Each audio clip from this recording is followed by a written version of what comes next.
Hey everyone! Today we're going to make some chicken stock or chicken broth. So this one is super easy to make. You can use some leftover chicken bones and some vegetables that you already probably have in your fridge.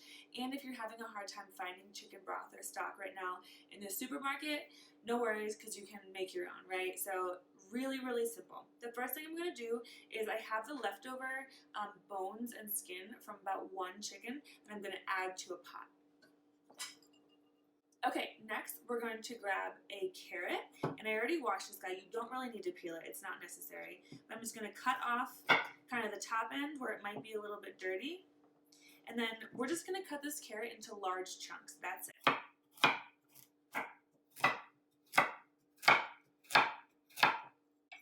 Okay, then we're going to add it to the pot. Next, we're going to grab a small onion. I have a red one here, but you could also use a white one. That's totally fine. And again, this prep is so easy. So all we're going to do is cut off this very root end because we don't want like the dirty roots really in there. So just get rid of that guy. And then you don't even have to peel the onion. We're just going to cut it in half like that. And then cut each of these into about quarters and add that to the pot. Okay, the next thing we're going to add is some garlic. So I'm going to grab a couple cloves of garlic from this head. And you can add as much garlic as you want because it makes it super yummy. So the amount of vegetables that you use, from the carrots to the onions to the garlic, is totally up to you. The more that you use, the more flavor that they will impart into the broth, but it just depends on what you have on hand. Okay, so for the garlic, again, really easy here. I'm not even going to peel them, it's not necessary. I'm just going to cut each of them right in half and add that to the pot. So far in the pot we have the chicken bones, we have onion, carrot, and garlic. If you have any celery, you can totally add it in there as well. I don't have any on hand today, but if you had like a stalk or two of celery, go ahead and chop that up and add it to the pot as well. Okay, the next ingredient will be some fresh parsley. This is not essential, but I really like the herby kind of fresh flavor that it does give the broth. So again, we don't really need to chop it fine or anything. We're just going to cut the whole thing, stems included, into large chunks. And just add that right to the pot. Okay, so now we have basically all of our fresh ingredients in there. I'm going to grab some salt and add a large pinch of salt in there. And then a couple grinds of fresh black pepper. Okay, so the last thing we need now is just some water. So you want to add enough water where it totally covers everything in the pot by about at least 2 to 3 inches. We're really going to let this cook and develop the flavor over time, and during that time the volume is going to reduce. So we want there to be a large volume to start with.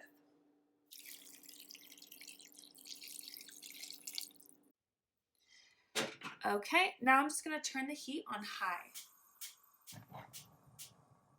Okay, the heat is on high now, and we're going to let this come to a boil. After it does, I'll reduce the heat to about medium-low, and then we're going to let it cook at a nice kind of gentle simmer for at least an hour's time, so we really develop those flavors. But in the meantime, I'm going to cover it up so it heats up faster. Okay, so we've been cooking the stock on high for about 10 minutes now, and I hear some bubble noises, so yep, we can see it's boiling there. I'm going to turn the heat down to about medium-low. And we just want it to reduce to a nice simmer. So boiling is where we have the big bubbles, simmering is when we just have little bubbles coming up. And that's going to allow this stock or this broth to cook really gently and really pull out all the flavors of our ingredients. We're going to go ahead and let this cook like this for at least an hour. And I'm going to leave the lid on for the most part. Maybe I'll just leave it cracked a little bit because I don't want too much of the liquid evaporating. I want it to be cooking, really slow and infusing the liquid with all the flavors of the ingredients in there. Okay, our stock has been cooking for just about an hour now. You can see the color has gotten really dark and rich. It smells really flavorful, really delicious. So I think we're about done here cooking, and now the next step is to strain out all of the solids. Okay, so we're going to move over to the sink, and I'm going to put a large container right in the sink, and inside of it I'm going to put a colander. So just so you see, this is what it's looking like on the bottom. We're going to pour the stock into the colander, and all the liquids are going to be caught in the container underneath. We're just going to slowly and gently pour it in there. Okay, so we have all of our solid ingredients in the colander. I'm just going to shake out any extra liquids in there.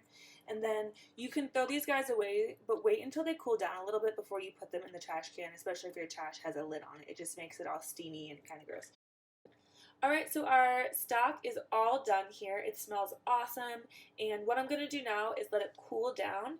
Once it does cool down, you can see there's like a little bit of kind of shimmery fat on the top, but when it's cool, that will solidify and be on the top, and I could just scrape it right off to make a totally fat-free broth if that's something that you want to do as well. And then this is awesome to use for so many different things. So you can use this as the liquid to cook grains like rice or quinoa. You can use it as the base for soup. You can add some of this liquid when you're cooking vegetables just to add another layer of flavor. So much you can do with this. So I hope this little video was helpful and you can make some stock for yourself soon.